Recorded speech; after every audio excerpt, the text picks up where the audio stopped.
இந்த tomato soap செய்கிறதுக்கு நாம் சோப் பேஸை கட் பண்ணி அதை டபுள் பாயில் மெத்தடில் பண்ண போகிறோம். அது மெல்ட் ஆனதும் டொமேட்டோ ஜூஸ்,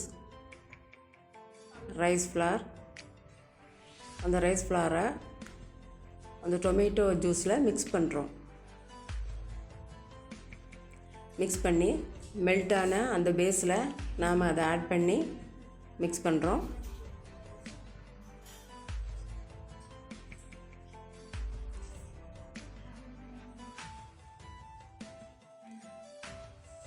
மிக்ஸ் ஆனதும் விட்டமின் இ ஆயில் இதில் ஆட் பண்ணுறோம்.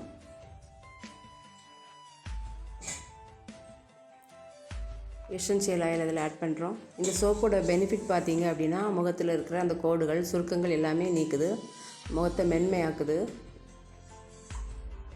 இப்போது அந்த சோப்பை மோல்டில் போட் பண்ணிட்டோம். 6 மணி நேரம் கழித்து அதை அன்மோல்ட் பண்ணுறோம்.